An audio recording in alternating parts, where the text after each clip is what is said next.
Proyecto Cultural Maíz Radio. Los jueves a las 9 de la noche, entrevistas, poesía, opinión y debate.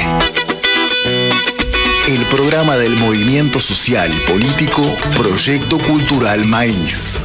Jueves de 21 a 22. Un programa que cuenta con vos. Y ahora el pueblo empieza a alzar la lucha, somos de gigantes, gritando adelante. El pueblo unido jamás será vencido. El pueblo unido jamás será vencido. La patria está forjando la unidad, de norte a sur se movilizará desde el... Editorial del Proyecto Cultural Maíz. Hay que hacer docencia mientras también se aprende de nuestros pueblos, de cómo lograr una metodología de construcción que tienda a unir esfuerzos en un proyecto. Un gran movimiento organizado contra el enemigo común en toda la escala. Esta debe ser una propuesta inclusiva, donde lo importante no es de dónde se venga, mientras se sea consecuente hacia dónde debemos ir. En tanto, quedan por su cuenta aquellos que se autoexcluyen. Hola, ¿qué tal? ¿Cómo están? Buenas noches, bienvenidos. Qué gusto saludarlos. La voz femenina que escuchaban es la de Emma Burgos, nuestra flamante incorporación que lo va a hacer allende las fronteras de nuestra ciudad y de nuestro estudio. Es así, ¿verdad? Emma, ¿estás allí? Eso es así. Sí, así es. Bueno, buenas noches. Lo que escuchás no son efectos especiales, es que se cayó un micrófono. Es así. Buenas noches, Emma. Esto es el programa número 8 del Proyecto Cultural Maíz. En nuestra mesa, aquí, cuerpo presente, se encuentra quien les habla, Rafael, también nuestro columnista de hoy, Ariel Testori. Mónica Cerruti va a estar presente a través también de las ondas del éter en el transcurso de nuestro programa. Ricardo Ocón, a quien saludo. ¿Cómo estás? ¿Cómo te va, querido? Muy bien. Gabriel Alonso, también saludo. Es un inmenso placer estar con ustedes, en realidad. ¿Por qué voy a decir que con el sol? Y cometí el error de no saludar a Ariel Testori. ¿Qué haces? Sí. No, tranquilo.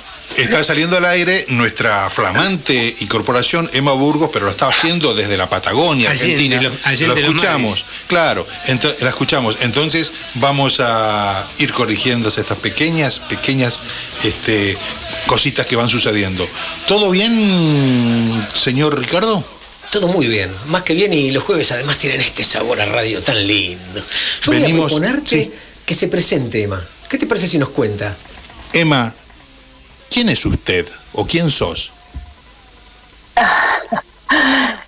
Y yo soy una militante, soy una persona con convicciones firmes, con esta fe de que todo tiene que mejorar, para eso se trabaja día a día. Soy una mujer que ya lleva más de 20 años en la Patagonia, nacida en Buenos Aires. Ajá. ¿Cuándo te fuiste a la Patagonia? Así que te imaginas, me fui a los 21 años, llegué a Caleta Olivia. Hace un par de Hoy años. Hoy tengo entonces 52 años. Ah. Sí, hace. Así que te imaginas que por adopción es mi provincia. Santa Cruz es una provincia hermosa que ha dado 2 presidentes y que también ha colmado de optimismo y ha cumplido sueños a muchos que hemos llegado a esta provincia. Así que te imaginas que acá la mística es muy fuerte. Es la provincia de los ensueños. Es mi lugar en el mundo, Santa Cruz. Qué lindo lo que contás. Así que te imaginas que es así, es muy lindo. Ustedes saben que cuando uno llega a un lugar y ve el mar, ve los cerros, ve la ciudad de pueblo, en este momento era un pueblo, Caleta Olivia, pero hoy se convirtió en una ciudad. La verdad que es muy lindo ver cómo se ha avanzado, cómo se han construido obras, cómo se ha pensado en la gente, ¿sí? Cómo se ha pensado en ese desarrollo de ciudad. yo creo que esto es lo que también te ha llevado a nivel nacional, y por eso mismo hay que honrar a los que hicieron nuestros sueños realidad. Qué bueno. Pero como un país, ¿no es cierto?, un país federal, como esa unión que teníamos de argentinos y que soñamos con tenerla, con mantenerla, porque la verdad que para nosotros no hay grieta. Estamos los que creemos en el otro, en la empatía, de sentir de que somos comprendidos y comprendemos a los demás. La que Así están que, escuchando, bueno, queridos compañeros, perdona Emma, están escuchando a la flamante incorporación de nuestro programa. Ella es Emma Burgos, y desde aquí, desde Buenos Aires, Ariel Testori, Mónica Cerruti, seguramente Ricardo Con, Gabriel Alonso y quien te habla, Rafael, te damos la bienvenida, y esperemos que esto marque también un hecho de septiembre, como los hechos de muchos otros septiembres que vamos a estar recordando, hablando en esta noche. Y yo voy a comenzar contándoles, por ejemplo, este mes es tan particular. Yo no sé si es porque llega la primavera, pero en esta parte del mundo uno renace. Pero les quiero recordar lo siguiente: el 26 de septiembre, allá de 1957, en la provincia de Córdoba, las 62 organizaciones peronistas creadas el mes anterior en Buenos Aires, en el marco de la dictadura militar autodenominada, Revolución Libertadora, organizan un paro nacional, las 62 organizaciones peronistas, y lanzan el programa de la falda. Escuchen: control estatal del comercio exterior, política de alto consumo interno, expropiación de los latifundios, control obrero de la producción, control popular de los precios, solidaridad de la clase trabajadora con las luchas de liberación nacional de los pueblos oprimidos. 26 de septiembre de 1957, faltaban 2 años para que quien les habla adornara la provincia de Corrientes con su nacimiento, que mañana se va a cumplir 62 años. Caramba. Metí todas las los hechos y mi cumpleaños. Pero el cumpleaños no correspondía. Venía en la otra parte. Esto lo corregimos en la edición. Perfecto. Acordate, nos acompaña desde la operación, por supuesto, Dayana Álvarez, asiente porque le preguntaba si era así. Sí, que está con su compañero y su vástago, que muy pronto nos va a hacer compañía. Compañía, claro, hay que venir con mamá. El día del militante. Así que, claro, si nace el día del militante. Digo, me quedé pensando en lo que ¿qué decía Rafael, y vos fíjate que en el año 57 se planteaban estos objetivos, ¿no? ¿Qué que propuesta, hoy serían no? Hoy Hoy sería impensable. ¿Fuimos para adelante? No, pues claramente no. En el 57, un mes después, en octubre, los portuarios lanzan la llamada huelga de los locos, es decir, eran anarquistas, y fue una de las huelgas más duras y más prolongadas que hubo en la Argentina. Duró 2 años. 2 años duró la... Sí, hasta el 59. Ajá. Y se llamó así esa huelga. La huelga de los locos. Ajá. Porque siguieron intransigentes hasta el final. Bueno, compañeros, pasaban cosas interesantes en otros septiembres, ¿no? ¿Qué te parece? Sí, Horrible. yo cuando leo la que proponían en esto que se llamó el programa de la falda, las 62 organizaciones, es utopía, es tremendo. Sí, ¿no? sí. Y vamos a seguir hablando de cosas de septiembre. Vamos a seguir hablando de cosas que han seguro. sucedido en septiembre. Sí. A ver, vamos a escuchar un audio primero para ponernos en tema. El audio de los padrotes. Mientras empieza el audio, ¿querés contarnos, Gabriel, de qué se trata? A tener de 30 a 40 violaciones. En realidad, los padrotes viene a ser una traducción de que lo que para los porteños es el cafillo. Es una institución que muestra descarnadamente el rol de la mujer oprimido y cosificado absolutamente en México particularmente, que es donde adopta este nombre. ¿Por qué vamos a hablar de este tema? Vamos a hablar de este tema porque precisamente Hace 13 años, el 23 de septiembre, se celebra el Día Internacional contra la Explotación Sexual y la Trata de Personas. Muy bien. Y es una fecha que fue instaurada por la Conferencia Mundial de la Coalición contra el Tráfico de Personas en coordinación con la Conferencia de Mujeres que tuvo lugar en Dhaka, Bangladesh, en enero del 99. Para rememorar una fecha argentina, que es la del 23 de septiembre de 1913, nos llamaba la atención 1957, esto es 1913, que es el día en que fuera promulgada la ley 9143, que es la primer norma legal en el mundo contra la prostitución infantil. Diarias, las llevamos a bailar, les hablamos bonito y ellas se enamoraban de nosotros. Y si no tiene una facilidad de palabra, no puede llegar a ser un padrote. Éramos conocidos como los garfias, que estábamos loquitos. Simple y sencillamente, tráeme más dinero.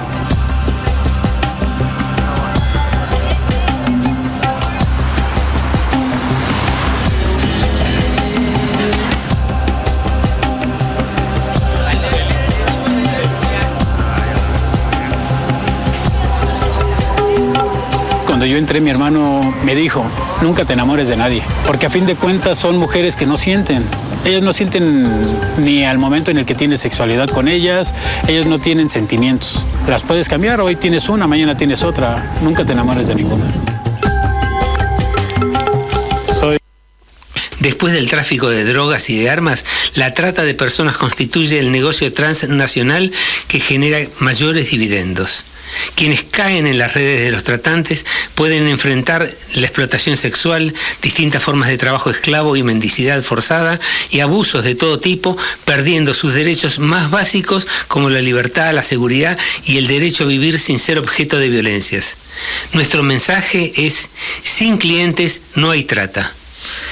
Es terrible el audio. Ustedes escucharon lo que yo escuché, ¿no? Decía, estas mujeres no tienen sentimiento, estas mujeres no sienten nada. Qué manera de exculparse, ¿no es cierto? Sí, es tremendo. Y lo más tremendo es que en nuestro tiempo, en estos días, acá nomás, uno caminando, por ejemplo, tuve que caminar por el microcentro después de mucho tiempo el lunes pasado. La cantidad de oferta sexual que había me llamó la atención. El microcentro en una época, Lavalle, Florida, tenía otro glamour, por llamarlo así. Claro.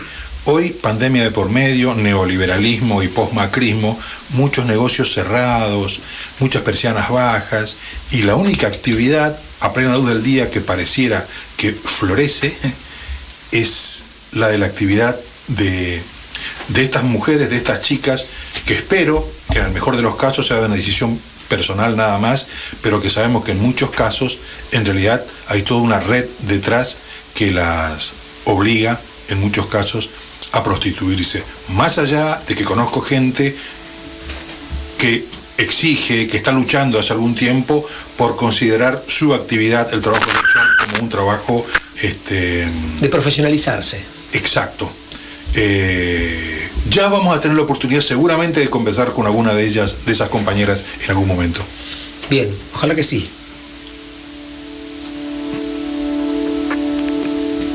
Se cosecha, mi calendario no tiene fecha, no estoy solo, ando con mis 5 sentidos. Acá el silencio se convierte en sonido. Todo lo malo que soñé lo toqué, pero está tan oscuro que el miedo no se ve. Yo me vuelo lo que siento, por eso presiento que dentro del circuito me queda poco tiempo. En el próximo tren yo me monto, prepárame la cena que regreso pronto. Prepárame la cena que regreso pronto.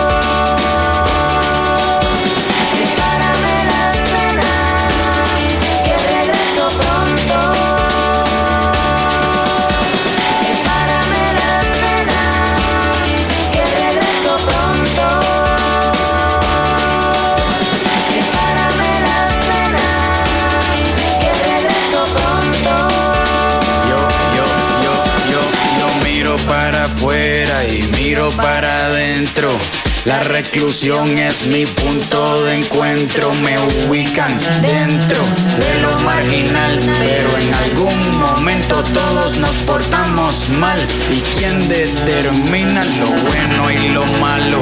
Lo poco saludable y lo sano. De lo crudo a lo cocido hay una larga diferencia, y cocinar término medio no es ninguna ciencia. En esta vida me castigaste, me robaste el tiempo, me recagaste. Mi culpabilidad es como una pecera vacía. Es Calle 13 y el tema se llama Prepárame la cena, que tiene mucho que ver con esto que hablamos, ¿no? ¿Estás allí, Emma? Sí, acá estoy. ¿Qué ¿Me opinas? escucha? ¿Qué opinas de todo esto? Sí, te escuchamos. ¿Qué decís? ¿Cómo venimos? En cuanto a lo que estábamos tratando en el audio de los padrotes. Mira, Exacto. para nosotros es una experiencia nueva, diferente, esto de tener a alguien que participa Exacto. todo el programa, pero no está aquí mismo. Es como la voz del más allá. ¿Sí? Ay, no, por favor. El más allá de la General Es la Paz. voz de nuestra No, conciencia. estoy viva. Entonces yo me reporto y digo, ¿qué tal, Emma? ¿Cómo viene? ¿Hasta la venimos bien, Emma? Bajanos línea, ¿viste? Vos bajanos sí. línea. No, por favor. No, yo creo que a la mujer siempre se la ha cosificado. Es más, la mujer pasaba a ser un complemento en la sociedad, ¿no es cierto? Recordemos también que hasta 1930 la mujer no se tenía en cuenta para nada, y no fue con Evita que mantuvimos el derecho al voto, que lo obtuvimos, mejor dicho. Uh-huh. Y ahí la mujer se visibilizó. Pero esto no es solamente una visibilización civil, sino que también hay una cultura que a la mujer la empuja, ¿no es cierto?, a tener que desarrollarse solamente en ciertos ámbitos. Hoy por hoy se han ocupado espacios importantes, es más, hasta hemos tenido de mujer una presidenta, pero yo creo que la mujer es la que tiene que tener también un desarrollo de su amor propio, valorarse como persona y no permitir ciertas cosas, ¿cierto? Sin duda, vos sabés que yo propongo a la audiencia y a todos nosotros como ejercicio que entre programa y programa del Proyecto Cultural Maíz, programa de radio que se escucha por YouTube, tómense un ratito, háganse un espacio y escuchen los argumentos de los que estaban en contra del voto femenino. Son interesantísimos. Sí, muy interesante. Y vamos a hacerle en este espacio el lugar a Ariel, que viene con otro tema de septiembre. Hay otros hechos de septiembre que son bastante más entretenidos, más sí. Entretenido no es la palabra exacta, pero nos va a hacer salir del paso un poco más contentos, me parece, de este momento. Hoy vamos a hablar sobre, se cumplen 38 años en septiembre, a mediados de septiembre, del estreno de la película No habrá más penas ni olvido, basada en la excelente novela de Osvaldo Soriano del mismo título. La novela de Soriano se editó en 1982, es una de las primeras novelas argentinas que se edita primero en el exterior y recién algunos años después en Argentina, por el tema de el exilio de Soriano y bueno, el carácter de la novela que tenía. Para quienes no conocen el argumento de la novela, cuenta la historia de un enfrentamiento entre, en un pequeño pueblo de La Pampa, Argentina, ficticio, Colonia Vela, entre dos facciones del peronismo. Es decir, el peronismo combativo, revolucionario, la izquierda peronista, en ese sentido era la tendencia en la película, y la ortodoxia peronista, representada por los sectores más duros de derecha y finalmente por los paramilitares. En la película un intendente interpretado magistralmente por Federico Lupi, es cierto, ¿verdad? Con Funes. vamos a hablar de eso. Porque te estoy spoileando la nota. No, pero lo podemos decir tranquilamente. Sí. Si bien la película tuvo un éxito impresionante, y se basó en dos pilares fundamentales.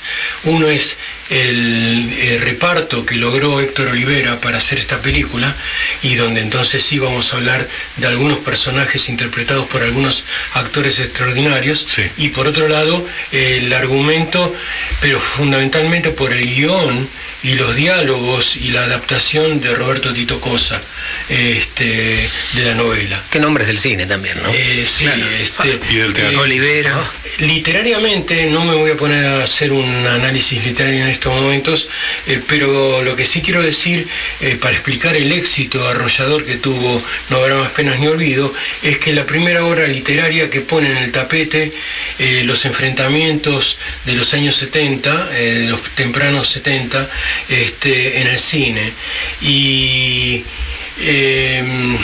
que desembocaron desgraciadamente en la época más oscura de la Argentina.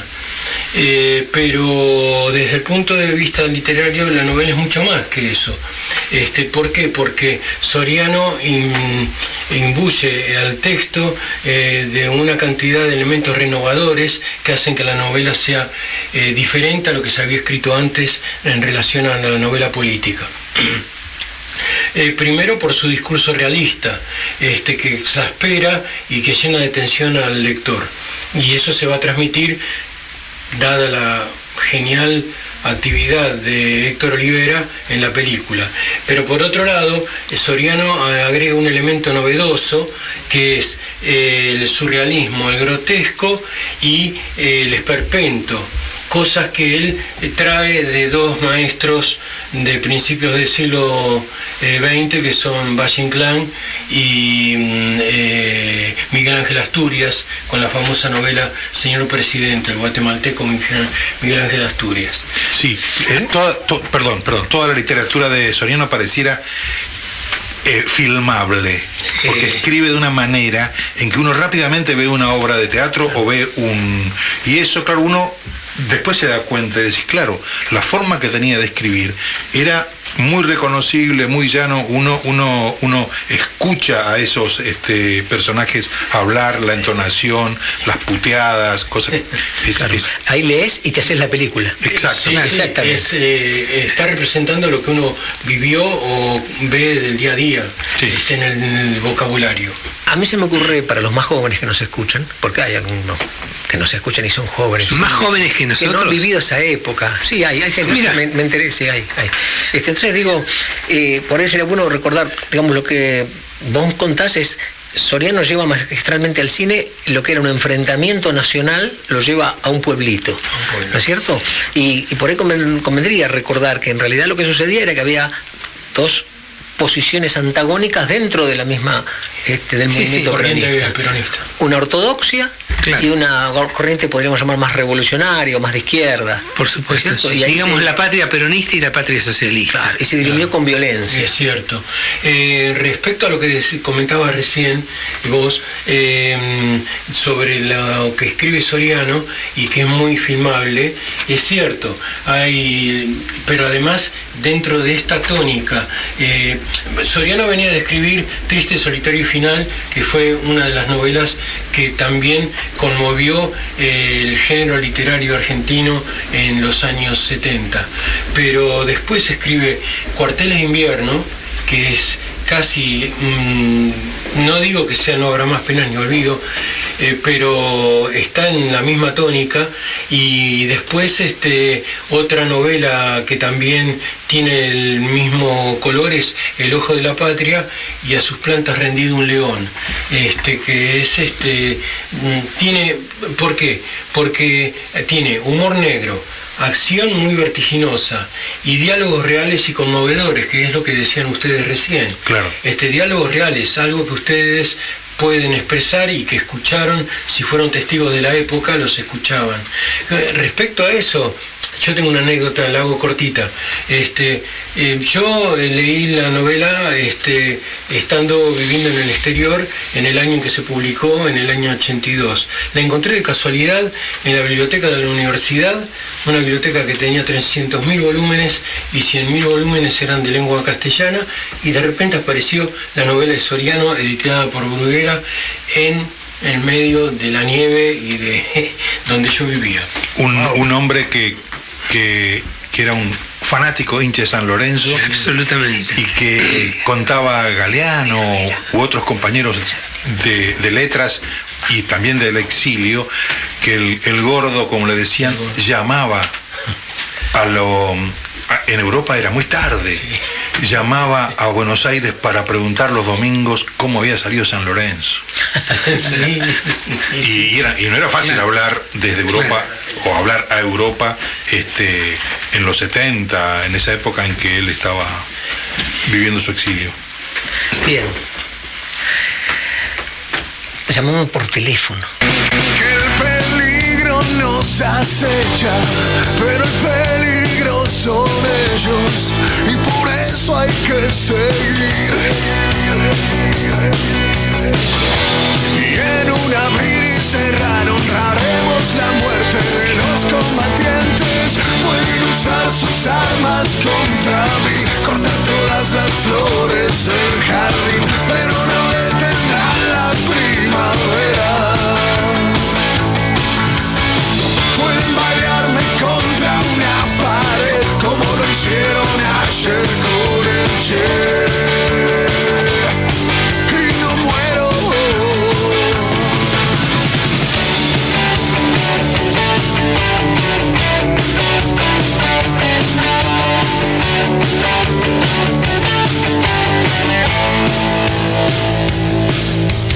Llevo 1.000 vidas esperando encontrar a mis hermanos, brindar por su libertad. Sé que soplarán mejores vientos porque cambiaron los tiempos y nos merecemos más.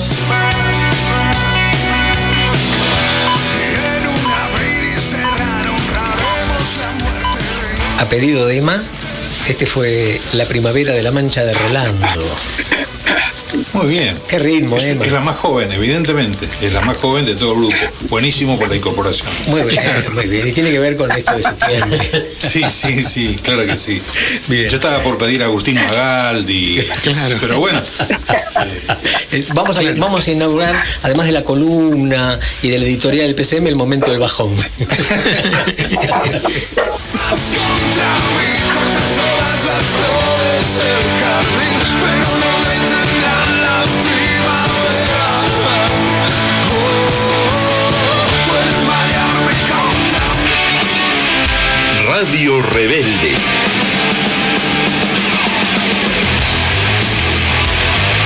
La radio de todos.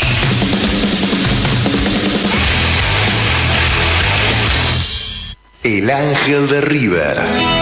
Hay un ángel que vuela Todos los jueves a las 3 de la tarde, gambeteando las nubes. Roberto Alonso y Daniel Galazo te harán revivir en la voz de los protagonistas los momentos imborrables que hicieron la historia del más grande, River Plate. El Ángel de River.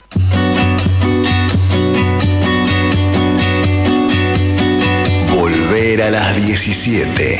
Edición nocturna cierra cada día la noche rebelde. Surcan el aire Leonardo Cofré, Julia Resnick, Pablo Malicia y Tomás García. Un viaje al fin de la noche. Una hora con vos. Ahí vamos. Bueno, no perdamos las ilusiones. Cantemos una canción rock and roll. Taxi Hoy, todos los viernes por las 7:40 Radio Rebelde. Nada mejor que estar acompañadas y acompañados todos los viernes con Taxi Hoy. Escuchanos desde las 15 horas por las 7:40, Radio Rebelde. Primero, lo primero. El café te lo tomás después. Los martes de 18 a 19 horas en AM740, escuchá La Voz del Obrero. El boletín semanal de los trabajadores y sus luchas. Análisis, opinión y noticias. La Voz del Obrero. Conduce Gustavo Galeano. Un programa con conciencia de clase. A Ligar, mi amor, el programa joven de la Liga Argentina por los Derechos Humanos. Todos los sábados de 12 a 14 lo escuchás por Radio Rebelde, AM740. Yo nací en este país.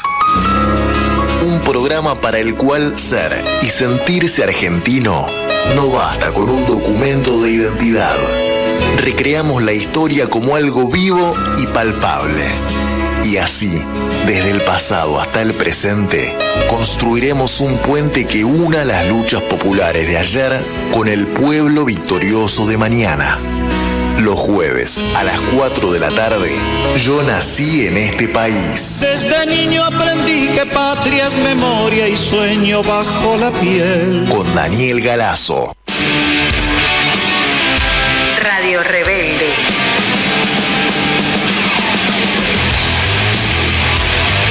La radio de todos.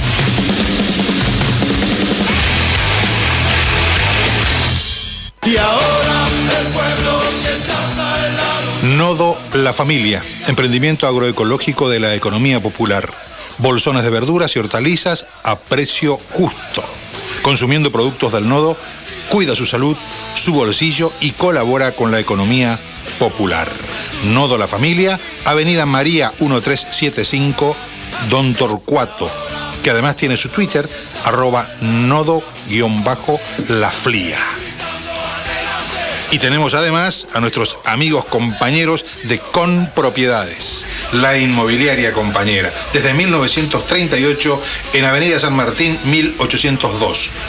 Su filosofía es dar servicio en alquileres, ventas y asesoramiento general. Teléfono 4581-0047. Los encuentran en el correo electrónico de la siguiente dirección: info@conpropiedades.com.ar. Con K. Es así. Me mira seriamente. Estos son nuestros anunciantes. Vamos a continuar charlando con nuestro compañero y amigo que nos está llevando a un mundo cinematográfico, y literario de la mejor manera. Bueno, ahora entramos directamente en la película, es decir, se estrena en 1983, como habíamos comentado al principio, y se convierte en un éxito sin precedentes. Sin precedentes, ¿por qué? Porque en pleno gobierno militar, el público asiste masivamente a ver la película, y es, más allá de un éxito de taquilla, es un éxito político, que en pleno gobierno militar se pueda haber estrenado eso. Es cierto que era un gobierno militar en retirada, pero bueno, era un principio. No habrá más penas ni olvido, como cine político, tiene sus antecedentes en el cine argentino. No son muchos, pero hay algunos que son importantes. Podemos empezar con Después del Silencio, que es del año 1956, pero que es una película totalmente, un panfleto de la Revolución Libertadora. Es importante, interesante verlo para entender cómo manejaron dentro de la cinematografía la Revolución Libertadora, cómo se posicionó. Después viene Los Guerrilleros, de Lucas de Mare, en el año 1965, pero es una aproximación muy lejana a lo que podía ser Taco Ralo, pero totalmente desvirtuado. Y después, ya en el año 72, viene Operación Masacre de Cedrón y Los Traidores de Raimundo Gleiser.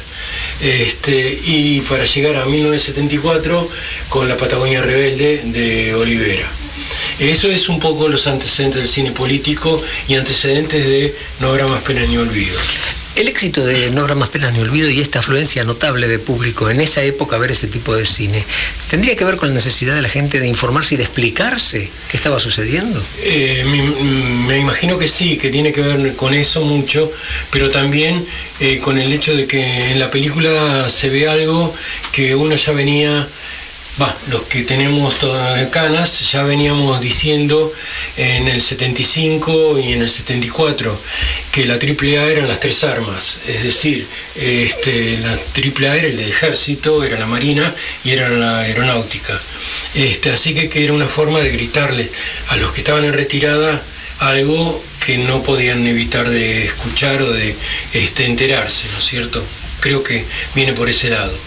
Y desde un lugar menos profundo, menos político, menos ideologizado quizás, el éxito, o sea que el cine al que nos tenía acostumbrado, la dictadura militar, justamente, allí se hicieron millonarios, espero que por lo menos hayan hecho millonarios el Gordo Porcel, el costado que no queremos recordar de, por ejemplo, Alberto Olmedo, haciendo esas cosas pasatistas y en el mejor de los casos, no sé, cómicas, por llamarlo de alguna manera, además de la carpa del amor, la playa del amor, la pindonga del amor, ese era el cine. Cuando fuimos al cine, en el caso de quien les habla, coincidió con que uno estaba recién llegadito a Buenos Aires, ir al cine a cualquier hora del día era genial. Yo iba una vez por semana al cine cuando que pasaba la película en Corrientes.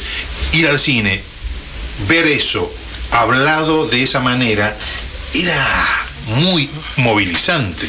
Es cierto, y me dejás también, como siempre, dándome el pie, si alguna vez la producción del programa lo requiere, podemos hacerlo, el cine de la dictadura. Y entra precisamente todo lo que vos estabas diciendo. Cuando hablamos de la dictadura, hablamos de la dictadura que había empezado en el 66. En el 66. Y podemos hablar de ahí en adelante, hasta el 83. Sí, no, claro, los títulos que yo hablé son la dictadura que inauguró Onganía. Claro. Cuando echó a Ilía. No, claro, sí. Bien, los títulos de los que yo hablé son del 76 para acá. Claro. Y ahí yo humildemente explicaba el éxito de alguna manera de estas propuestas. Entrados los 80, con la despedida ya de esa dictadura y la efervescencia y todo ese público cansado de ver eso que vos decías y ver algo realmente que tenía mucho más sentido y lo acercaba a la realidad que había vivido en la Argentina. Bueno, decíamos de que la película se fija en dos pilares fundamentales y uno de ellos, como hablábamos, era el reparto. El reparto es excepcional en estos momentos, a lo mejor muchos jóvenes por ahí no los tienen presentes, pero hay que recordar a Federico Lupi, por ejemplo, que es el actor principal y que da vida al delegado municipal peronista, que toda su vida fue peronista y que de repente es acusado de comunista, de infiltrado. Infiltrado era la palabra, con que no solamente a uno le hacía revolver el estómago que se lo dijeran, sino que sabía que después de eso venía algo peor. Entonces está también Rodolfo Rani, dando vida al comisario del pueblo, que no duda en un momento en ponerse del lado de los paramilitares y de sublevarse contra la autoridad civil, que era lo que se empezaba a venir, ¿no es cierto? Y Arturo Mali, por ejemplo, Arturo Mali, un excelente actor, desgraciadamente ya desaparecido, un malo caracterizado, que en este momento hace el temible jefe de la patota paramilitar. Tremendo. Que invade Colonia Vela, ¿no? A partir de la mitad de la película. Un joven Miguel Ángel Solá, que es el loquito del pueblo, que anda en bicicleta por la plaza. El querible Ulises Dumont. Bueno, los dos, Ulises Dumont y Miguel Ángel Solá, son los que le van a dar el toque surreal que decíamos en un comienzo de la novela, grotesco y esperpéntico, a la película en el final, un final alucinante. Pero que justamente sirve para que la gente pueda entender lo que Soriano quiso decir a lo largo de toda la película, ¿no es cierto? Ulises Dumont era el personaje que el conductor del Torito, del piloto. La avioneta y fumigaba. Era el fumigador, exactamente. Pero ese día tiró otra cosa. Ese día, tiró estiércol, porque estamos en radio. Sí. No se puede decir caca. Miguel Ángel Solá, que era el loquito, decide cargar junto con él el estiércol para fumigar al pueblo, después de lo que sucede en ese pueblo, ¿no es cierto? Y bueno, y faltaría Víctor Laplace, un abonado a todas las películas políticas, el Perón del cine argentino, que en ese momento hace un papel muy lamentable como delegado de la CGT en Colonia Vela, ¿no es cierto? Y ahí está reunido entonces un micromundo que va a interactuar, a chocar y a provocar con la llegada de los paramilitares una explosión en la vida de cada uno de los habitantes de Colonia Vela, como fue un poco en la vida de todos los argentinos de esa época. Tiene algunas curiosidades la película, algunas curiosidades como por ejemplo fue multipremiada. Es decir, fue premiada en Colombia, fue premiada en Alemania y fue premiada en Estados Unidos. Cuando hicieron la gira junto con Héctor Olivera, Federico Lupi y Tito Cosa en Europa, ellos estaban explicando lo que significaba la película a la prensa europea, pero fundamentalmente tratándole de explicar a los europeos que ya desde esa época pensaban que el populismo era fascismo, y ellos explicándole que no, que el populismo no es fascismo. Ya estábamos hablando de 1983, ¿no es cierto? Y bueno, claro, pero además dejaban en claro que la película era un testimonio heredado del mejor cine argentino y que era una verdadera muestra también del neorrealismo italiano, porque la película tiene mucho del neorrealismo italiano. Si le sacamos el color y el blanco y negro de los 40, encajaría perfectamente en el neorrealismo italiano.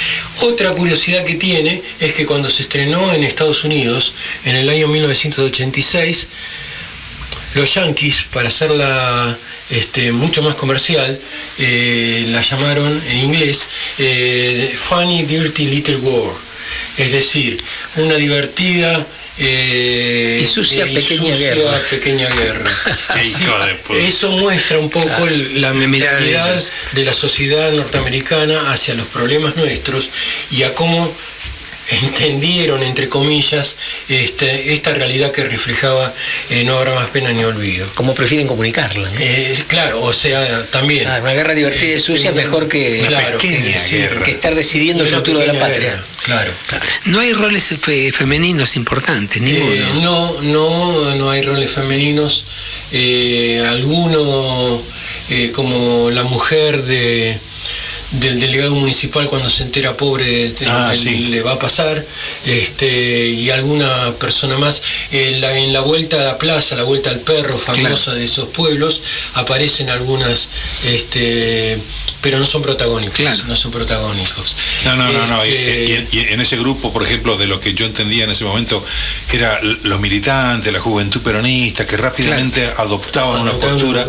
Ahí se podía ver alguna joven corriendo, jovencitos perilargos, que adoptan rápidamente la postura oficial. Claro, es cierto, porque lo primero que hace la tendencia cuando ven de que se ataca a la municipalidad y ya lo tienen detenido al delegado municipal es secuestrar al jefe de policía, al comisario. Claro, a Rani. Entonces ellos secuestran Claro. a Hay un de Gracia, que nunca sé si es Alfonso o Julio, Julio de que es Gracia. ascendido durante Claro, esa noche. exactamente. No sé cuántos, porque... Cuando están sitiados, Exacto, claro. Era un cabo, el delegado así. municipal y el ayudante del delegado municipal, el secretario, que en realidad es el acusado concretamente de comunista y es al que vienen a buscar que lo entregue Federico Lupi. Y ¿Están Federico sitiados Lupi, dónde? ¿Dónde estaban ellos? están sitiados en la municipalidad. Y Federico Lupi, peronista, no entrega a... ¿Y ese personaje lo hacía Norberto Díaz, no? Un personaje, actor de reparto, que creo que ya falleció.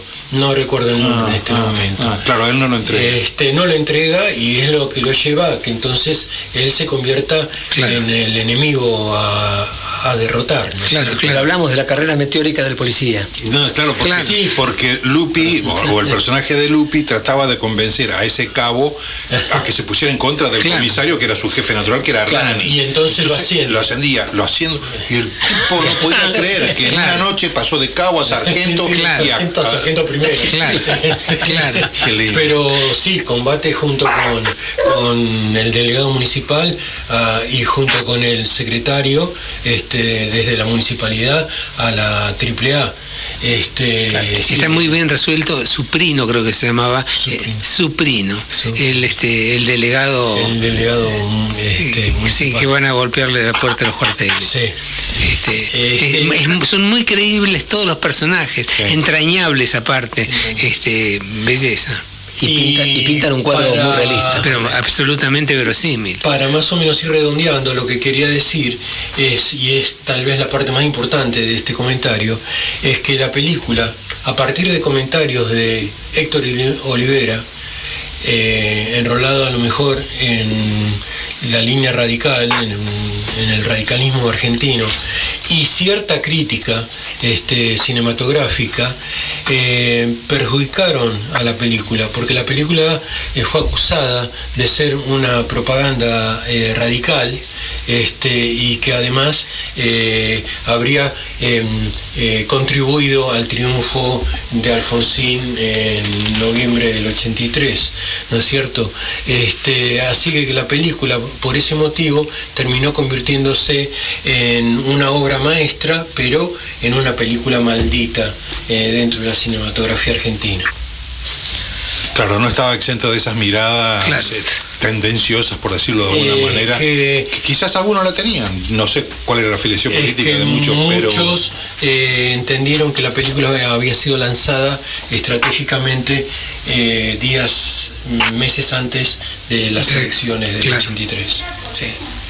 Claro. Mientras Dayana prepara el audio que tenemos preparado, que se llama ¿Quién mató a Rucci?, vamos a hablar de un temita que es una consecuencia de esa época. Una directa consecuencia de esa época. Los enfrentamientos internos en las diferentes facciones que tenían dos proyectos de país, si a alguien le suena la grieta, nunca mejor que acá, ¿no?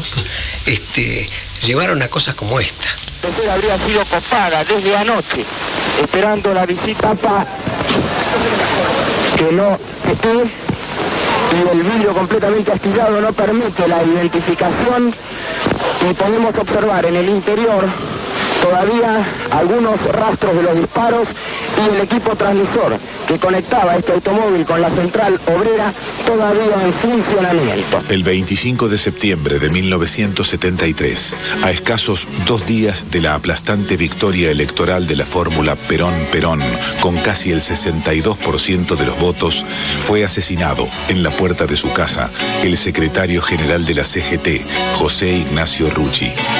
El crimen del sindicalista, hombre de confianza del general Juan Domingo Perón, que lograba la tercera presidencia luego de décadas de proscripción, abrió 3 interrogantes profundos en toda la sociedad. ¿Quién lo mató? ¿Por qué? ¿Y para qué?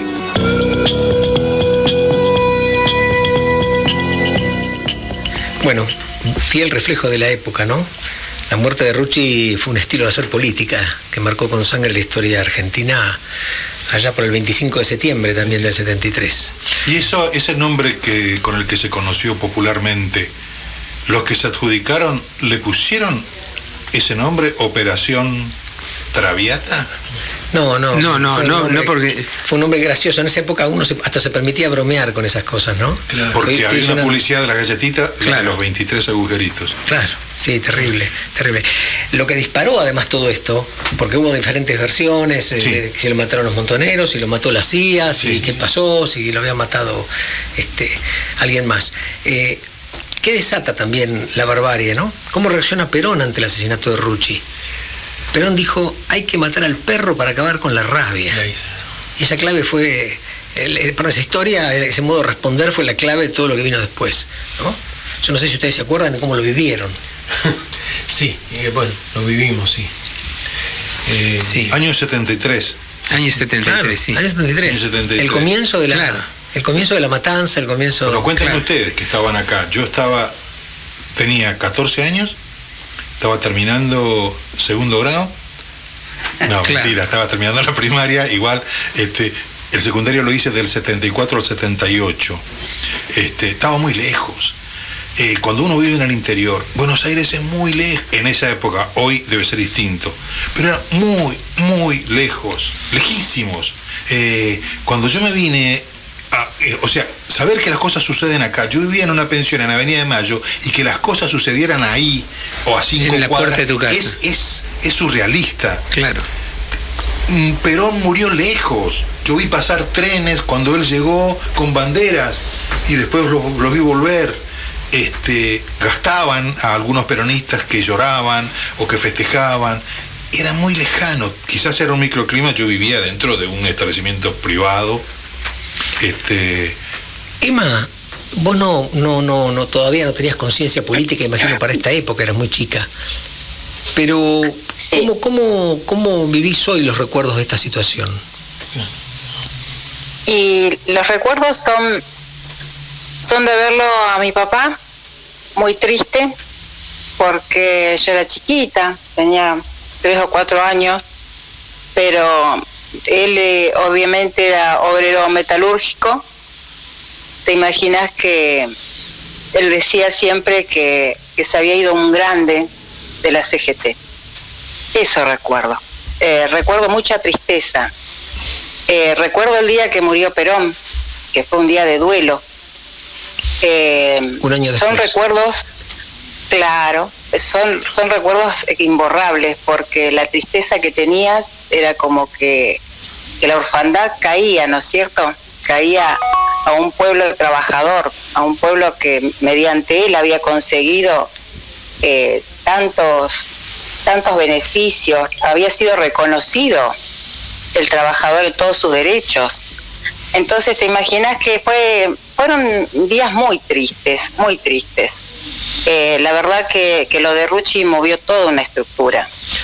Pero bueno, eso es bueno recordarlo para tener en cuenta que hoy quienes también nos representan en una CGT sean patriotas, ¿entendés? Que realmente representen los intereses de los trabajadores.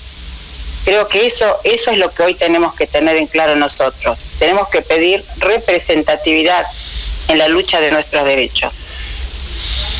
Ninguna duda.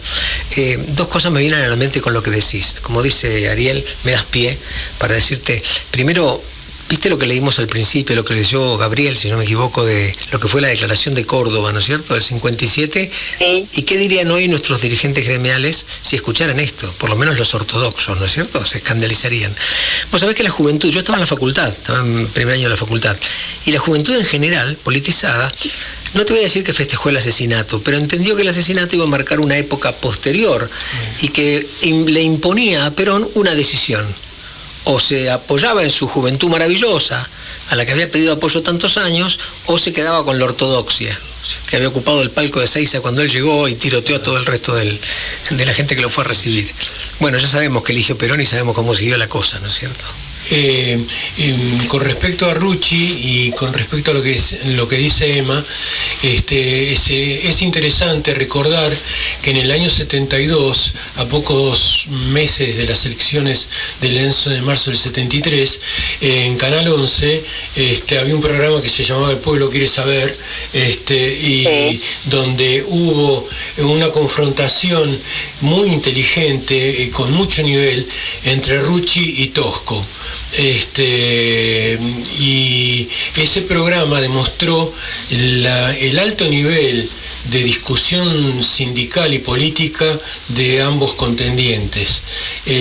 Así que en ese sentido, y salvando las distancias y todo lo que vino después, inclusive desde el sindicalismo ortodoxo y de derecha, como pudo haber sido Rucci, como pudo haber sido Lorenzo Miguel, eran dirigentes que tenían un nivel y eran unos cuadros importantísimos, que sería bueno que ese nivel lo mantuvieran los líderes de la CGT de la actualidad. Y como en un final triste de una película política argentina, fíjate que los dos dirigentes que nombraste, Tosco murió asesinado a tiros, Bandor murió asesinado a tiros y Tosco murió de cáncer en una casa operativa del PRT, en la clandestinidad. Porque no lo dejaban curarse y entonces lo tenían escondido, porque si salía a la luz lo mataban. Destino de dirigentes de esa época. Después de una represión brutal que tiró abajo un gobierno democrático cordobés, provincial, de Obregón Cano y de Atilio López. Y que permitió el ascenso a un jefe de policía como gobernador de la provincia de Córdoba. Qué época. Qué difícil hoy hacer humor, ¿no? Qué difícil reírse un poco hoy con estos temas. No, aparte, épocas muy, muy, muy intensas, de mucha gente politizada, la juventud muy movilizada, tremendo, nadie se quedaba afuera. Lo que fue el día de la militancia, la llegada de Perón,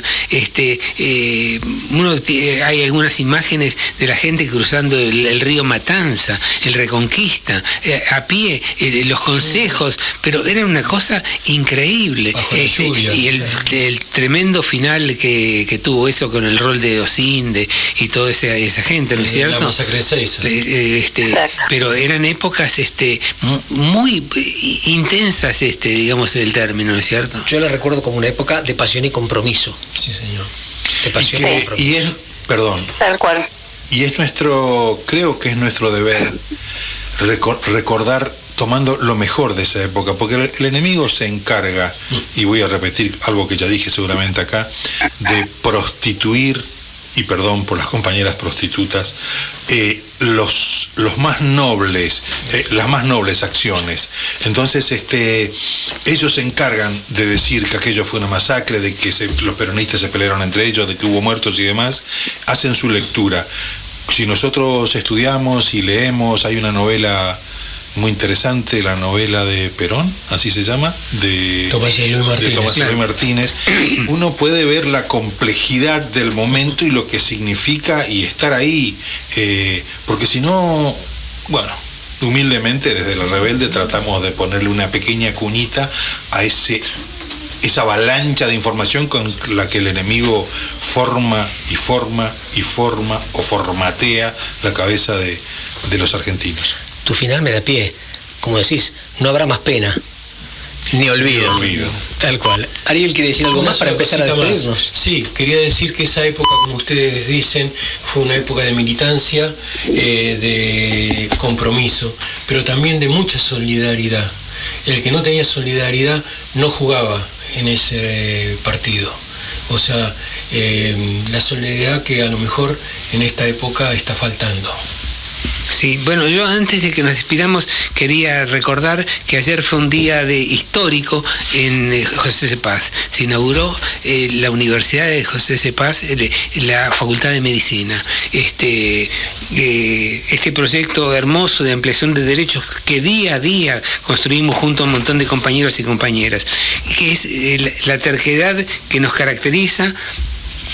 Y es la alegría por la vida también. un proyecto increíble para que lo disfrutarán la gente de los countries y los barrios privados, porque sabemos que los pobres, que la clase trabajadora no va a la facultad, pero claro, que va a competir con la Universidad Austral, pero brindo por ello, muy bien por la gente de la UNPAS. Sí, yo agradezco a Vidal que nos dio todo esto para poner un poco de humor, ¿eh? Claro, pero pudimos cerrar con la sonrisa. Claro, y mando un saludo para mi hija que estuvo a los besos y a los abrazos con Kicillof y con Máximo Kirchner y robando fotos por todos lados. Sí, en la inauguración de la universidad. Una maravilla, quiere decir que todavía se puede soñar. Y hay realizaciones. Claro, estos chicos, que ya no tan chicos, tienen un espacio para soñar y sueñan. Y no nos vayamos sin recordar que mañana cumple años Rafael. Es verdad. Sí, pero no trajo nada. Cuando no se festeja antes, disculpe, yo soy muy apegado a las tradiciones. Pero nosotros nos quedamos hasta que se hagan las 12. El lechón y el cordero están en este momento caminando tranquilos. 22 gozan de buena salud. El momento de Mónica. Nos retiramos nosotros desde aquí escuchando a Mónica, la otra voz femenina, que nos dice lo siguiente. Chau, Emma. Chao, chicos. Chao, Emma. Hasta el jueves, Emma. Hasta el jueves. Saludos a todos. Muchísimas gracias. Compañera, usted sabe que puede contar conmigo. No hasta 2 o hasta 10, sino contar conmigo. Si alguna vez advierte que la miro a los ojos y una veta de amor reconoce en los míos, no alerte sus fusiles, ni piense, ¡qué delirio! A pesar de la veta, o tal vez porque existe, usted puede contar conmigo. Si otras veces me encuentra huraño, sin motivo, no piense que es flojera, igual puede contar conmigo. Pero hagamos un trato. Yo quisiera contar con usted. Es tan lindo saber que usted existe. Uno se siente vivo. Y cuando digo esto, quiero decir contar. Aunque sea hasta 2, aunque sea hasta 5, no ya para que acuda presurosa en mi auxilio, sino para saber, a ciencia cierta, que usted sabe que puede contar conmigo. Hagamos un trato, de Mario Benedetti. Y ahora el pueblo